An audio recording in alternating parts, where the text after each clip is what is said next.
Bye सुपरग्रेट्स। I am आकांक्षा पिल्लई और आज मैं आपके लिए लेकर आई हूँ आपकी बुक फ्लेमिंगो का नेक्स्ट चैप्टर जो है डीप वाटर। जब मैं ये स्टोरी की बात करती हूँ तो ये स्टोरी है खुद उस इंसान की जिसने ये स्टोरी को लिखा है, यानी कि ऑथर। ऑथर का नाम है विलियम ओ डगलस। ये स्टोरी है विलियम ओ डगलस के यंग टाइम मतलब चाइल्डहुड की, और ये एक एक्सर्प्ट है जो उन्होंने लिखा है मेन एंड माउंटेन्स में से उन्होंने निकाला है। मतलब मेन एंड माउंटेन्स नाम की एक बुक है जो विलियम ओ डगलस ने लिखी थी, और उसका सिर्फ एक ये एक्सर्प्ट है जो आज हम पढ़ेंगे। तो अगर मैं इस कहानी के बारे में बात करूं तो जो विलियम ओ डगलस है उनकी जो चाइल्डहुड था, उनको एक फियर था, उनको फोबिया था। वो फोबिया था हाइड्रोफोबिया, मतलब पानी का डर। और ये क्यों हुआ था, कैसे हुआ था, ये स्टोरी स्टार्ट होती है जब वो 10 साल के 11 साल के होते हैं और उन्हें स्विमिंग सीखनी होती है। पर ये स्टोरी वाकई स्टार्ट होती है जब वो 3 साल या 4 साल के होते हैं और अपने पापा के साथ कैलिफोर्निया के एक बीच में जाते हैं सर्फिंग करने। तो आइए देखते हैं आज की स्टोरी को थोड़ा डीपली।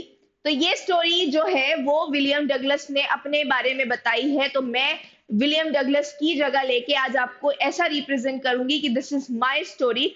तो जैसे ही विलियम डगलस 10-11 साल के होते हैं वो स्विमिंग सीखना चाहते हैं। और वो स्विमिंग क्यों सीखना चाहते हैं, क्योंकि उनका एक फियर है वाटर से। उनके साथ एक हादसा हुआ था जिसकी वो शिकार हुए थे, जिसके बाद उन्हें पानी से डर लगने लगता है। तो वो ये डर से ओवरकम करने के लिए, वो ये डर से आगे बढ़ने के लिए क्या करते हैं, स्विमिंग सीखना चाहते हैं। तो जब मैं विलियम ओ डगलस 3 साल या 4 साल के थे तब हम पापा के साथ कहाँ गए थे, सर्फिंग करने गए थे कैलिफोर्निया के एक बीच में। और मैंने पापा को बहुत जोर से पकड़ रखा था, उसके बाद भी जो वेव्स थे वो मुझे बहाकर अपने साथ ले गए और मैं पानी में पूरी तरीके से डूब गया।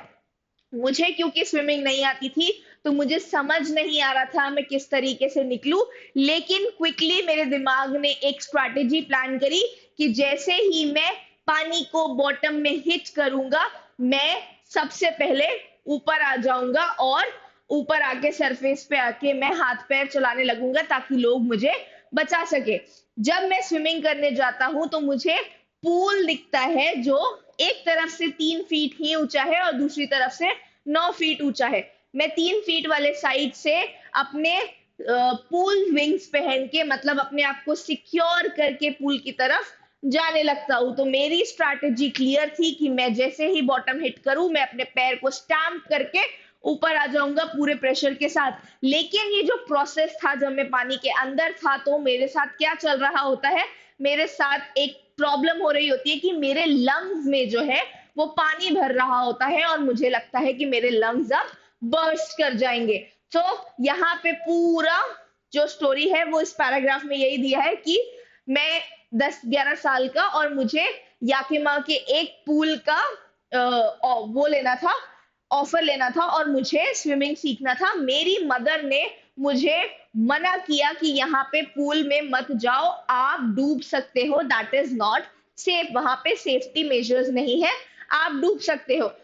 क्योंकि मैं बहुत ज्यादा पतला दुबला नाजुक सा बच्चा था, मेरे स्किनी लेग्स थे, तो मुझे जो है बच्चे वहां के चिढ़ाते थे। तो वो फियर जो है, वो जो मेरे को एक फियर 4 साल की उम्र में हुआ था, वो फियर मेरे लिए कितना खतरनाक बन गया, वो फियर मेरे लिए कितना बुरा हो गया, और मैं किस तरीके से उससे ओवरकम कर रहा था, मैं किस तरीके से उससे बाहर आ रहा था, और वो सारी चीजें, वो डर मेरे दिमाग में किस तरीके से चल रहा था, वो सब मुझे याद आने लगा। और जब याद आने लगा तो उसको किस तरीके से विलियम ओ डगलस ने एक स्टोरी की तरह बताया है वो हम इधर देखेंगे।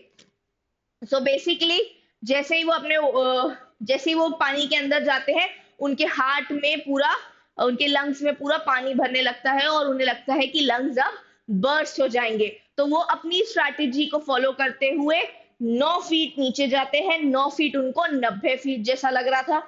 जैसे ही उन्होंने बॉटम टच किया उन्होंने जोर से पैर स्टैम्प करे ताकि वो ऊपर आ सके, पर ऐसा नहीं हुआ। जैसे ही वो ऊपर आए उन्होंने आंख खोली, उन्हें लगा सरफेस होगा वाटर का, पर क्या था, सब जगह पानी था और गंदा येलो पानी जिसमें कुछ कुछ पार्टिकल्स और चीजें उन्हें तैरती हुई दिखी। तो उन्हें लगा कि उनका फर्स्ट अटेम्प्ट फेल हो गया है और वो वापस हाथ पैर पूरी तरीके से मारने लगे, क्योंकि उन्हें नहीं पता था स्विमिंग कैसे करते हैं, किस तरीके से वो बच सकते हैं, और उन्हें लग रहा था कि वो कुछ टाइम में मर जाएंगे। उसी तरीके से उन्होंने क्या किया, उन्होंने दूसरा अटेम्प्ट किया सेम स्ट्रैटेजी को फॉलो करते हुए, और सेम स्ट्रैटेजी की तरह उन्होंने जोर से पैर को स्टैम्प किया और फिर वो वापस ऊपर गए, पर वो फिर फेल हो गए क्योंकि उन्हें सिर्फ अपने आसपास पानी ही पानी दिख रहा था।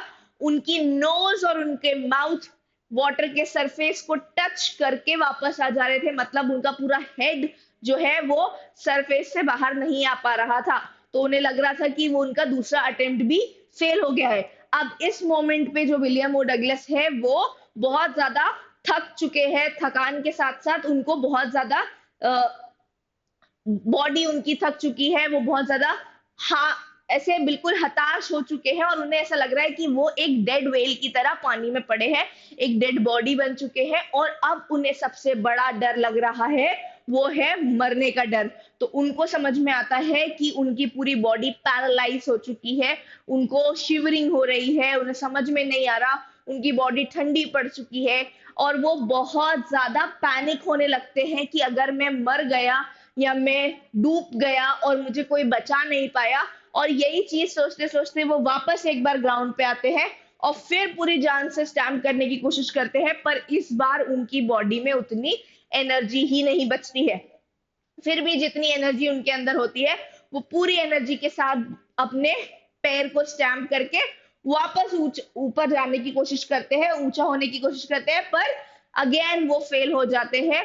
और जैसे ही उनके तीसरे अटेम्प्ट भी फेल होते हैं, उनको रियलाइज होता है कि अब उनका बचना मुमकिन नहीं है, उनको मरना ही है, वो इसी तरीके से डूब के मरेंगे, क्योंकि उनके पूरे लंग्स में पानी भर चुका होता है, वो अपने बॉडी को फील नहीं कर पा रहे होते हैं, उनकी फिंगर्स नम हो चुकी है, उनकी बॉडी पैरालाइज हो चुकी है, वो एक डेड बॉडी की तरह ऑलरेडी फील करने लगे हैं, पर उन्हें पता है कि वो जिंदा है, क्योंकि अगर उनका दिल और दिमाग काम कर रहा है तो मतलब इंसान जिंदा है। ये सोच के वो अपने आप को बचाने की कोशिश कर रहे हैं, पर अब वो थक चुके हैं। इसके बाद वो बेहोश हो जाते हैं, और जो नेक्स्ट उन्हें याद होता है वो ये होता है कि उन्हें साइड में कोई पंप करके उनके अंदर का पानी निकाल रहा है, और कोई बोल रहा है कि ये बच्चा मरते मरते बचा है, और कोई उन्हें उठाकर लेके जा रहा है। तो ये जो फियर है पानी का, ये उनके अंदर बहुत ज्यादा बैठ चुका होता है। I am so sorry. ये जो फियर है उनके अंदर ये बहुत ज्यादा बैठ चुका होता है, ये पानी से डर उनके अंदर बैठ चुका होता है, और उन्हें एक चीज रियलाइज होती है कि आज नहीं तो कल मुझे ये डर अपने अंदर से निकालना है। इसलिए जब वो 10-11 साल के होते हैं वो स्विमिंग सीखना चाहते हैं, और उनके दिमाग में एक चीज आती है कि क्या वो चीजें जो उनके साथ हुई, वो जो पूरा मोमेंट है, जो चीज उनके साथ हुई, जो बुरा उनके साथ हुआ, वो जिस तरीके से उन्होंने अपनी बॉडी फील करी और जो भी थॉट्स उनके माइंड में चल रहे थे, क्या वो दोबारा होगा जब वो स्विमिंग करने की कोशिश करेंगे। ये डर लेके वो धीरे धीरे किसी तरीके से स्विमिंग करना स्टार्ट करते हैं, और जब वो स्विमिंग करना स्टार्ट करते हैं उनको एक ट्रेनर मिलता है, वो ट्रेनर उनको अच्छी तरीके से ट्रेन करते हैं, बताते हैं क्या क्या करना चाहिए, और ट्रेनर के साथ ही वो स्विम करते हैं।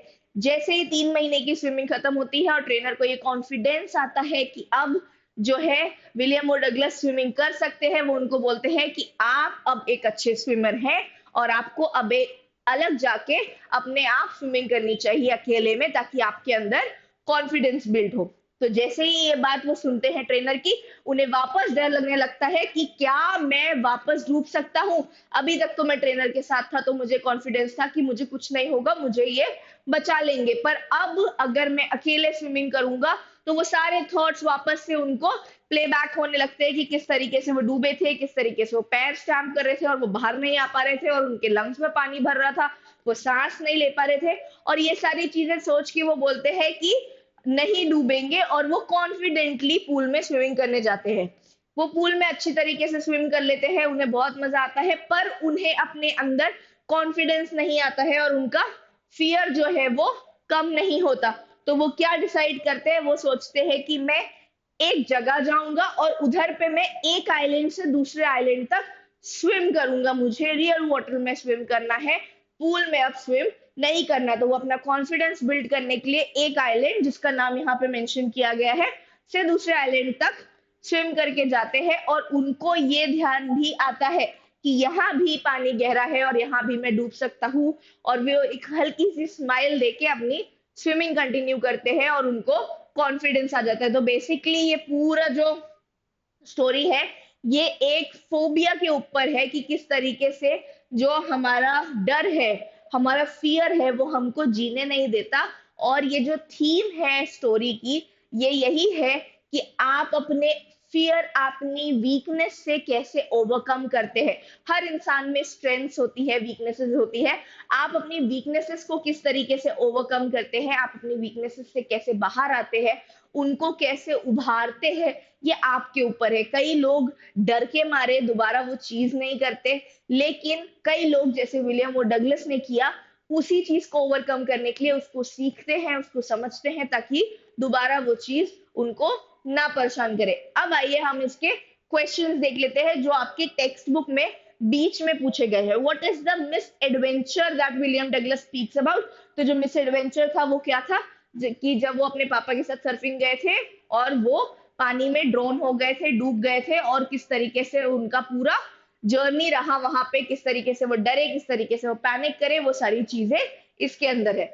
What were the series of emotions and fears that Douglas experienced when he was thrown into the pool? What plans did he make to come to the surface? तो क्या है यहाँ पे क्वेश्चन, क्या पूछ रहा है कि क्या सीरीज ऑफ इमोशंस थे या क्या फियर एक्सपीरियंस किया था डगलस ने, और किस तरीके से वो सरफेस पे वापस आने की प्लानिंग कर रहे थे। तो ये तो हमने डिटेल में सुना कि वो क्या कर रहे थे, वो अपना पैर स्टैम्प करके वापस जाने की सोच रहे थे, कि भाई उन्हें लग रहा था कि जिस तरीके से पूल एक तरफ से 3 फीट होता है, दूसरी तरफ से 9 फीट होता है, उसी तरीके से ये पानी भी ज्यादा से ज्यादा 9 फीट होगा, और वो 9 फीट उन्हें 90 फीट बराबर लग रहा था, जिसको वो स्टैम्प करके वापस सरफेस पे जाना चाहते थे। अब अगर मैं बात करूं इमोशंस की जो उन्होंने फील किया, जो पेन, जो डर उनके दिमाग में था, तो वो ये था कि उनके बॉडी के हर एक पार्ट पैरालाइज लग रहे थे। उन्हें लग रहा था कि एक डेड वेल की तरह वो बस पड़े हुए हैं पानी में, और इसमें से वो बाहर नहीं निकल पाएंगे। उनके लंग्स में पानी भर गया था और उन्हें लग रहा था उनका लंग्स कभी भी बर्स्ट कर सकता है। How did this experience affective? किस तरीके से इस एक्सपीरियंस ने अफेक्ट किया? वो इतना ज्यादा डर गए थे कि उन्होंने कुछ दिनों तक ठीक से खाना भी नहीं खाया था। वो डरे डरे सहमे सहमे रहते थे, रोते रहते थे और बहुत ज्यादा घबराए रहते थे। और यहाँ तक कि दूसरी बार उन्हें स्विमिंग सीखने के लिए भी बहुत हिम्मत जुटानी पड़ी। Why was Douglas determined to get over his fear of water? अब किसी भी इंसान के पास दो ऑप्शन होते हैं, या तो वो अपने फियर के साथ हमेशा जिए, वो यही सोचे कि वो कभी स्विमिंग नहीं कर सकता, वो अगर स्विमिंग करेगा तो वो डूब जाएगा, उसकी जान जा सकती है, या वो अपने फियर को ओवरकम करे। और विलियम ओ डगलस ने सेकेंड ऑप्शन चूज किया, कि उन्होंने ये सोच लिया कि अगर मुझे इस चीज से डर लगा है और अगर ये चीज मेरे साथ इतनी बुरी तरीके से हुई है, तो मैं इसको ओवरकम करूंगा और मैं इस फियर के बाहर आऊंगा। कैसे? मैं स्विमिंग सीखूंगा और मैं कॉन्फिडेंस लाऊंगा ये कि मैं तैर सकता हूं पानी में। How did the instructor build a swimmer out of Douglas? तो किस तरीके से जो इंस्ट्रक्टर था, ये ट्रेनर था, उसने क्या किया, उसने डगलस का कॉन्फिडेंस बाहर लाने के लिए क्या किया था, उसको अकेले स्विम करने के लिए बोला था। Now this question can come in different marking schemes, मतलब ये 2 मार्क्स, 3 मार्क्स, 5 मार्क्स, 10 मार्क्स, कैसे भी क्वेश्चन में आ सकता है। तो डिपेंड करता है, अगर ये बहुत ज्यादा डिटेल में पूछा जाए तो आपको उसका जो डिटेल टेक्स्ट है वो पढ़ना पड़ेगा। How did Douglas make sure that he conquered the old terror? जो टेरर था, जो डर था, वो डगलस को कैसे समझ में आया, या उनको लगा कि मैंने ओवरकम वाकई किया है, या मुझे लग रहा है मुझे बस स्विमिंग आ गई तो उससे हो गया। तो उन्होंने क्या किया, उन्होंने एक आइलैंड से दूसरे आइलैंड तक स्विम करके देखा और ये समझा कि किस तरीके से मैं सच में वाकई क्या मैं पानी से डर खत्म कर चुका हूँ, या ये तो सिर्फ एक छोटा सा पूल है जिसमें मैं स्विम कर पा रहा हूँ, तो मुझे लग रहा है कि मेरा फियर खत्म हो चुका है। तो ये थे सारे क्वेश्चंस जो हमने डिस्कस करे डीप वाटर के बारे में। ये एक बहुत बढ़िया स्टोरी है और इसमें से क्वेश्चंस आपको आएंगे। इसके क्वेश्चंस बहुत डायरेक्ट होंगे। हो सकता है आपको विलियम और डगलस का कैरेक्टर स्केच भी लिखने को आए, किस तरीके के राइटर हैं, किस तरीके की चीजें लिखते हैं, तो ये सारी चीजें आपको पढ़नी पड़ेगी। अगर आपको डीप वाटर रिलेटेड कोई भी डाउट है, कोई वर्ड है या कोई स्टैंजा कोई पर्टिकुलर पैराग्राफ है जिसमें आपको डाउट है, तो आप मुझसे कमेंट सेक्शन में भी पूछ सकते हैं. So this was all that I have for you today. अगर आपको कोई डाउट है तो I am here for you. Thank you.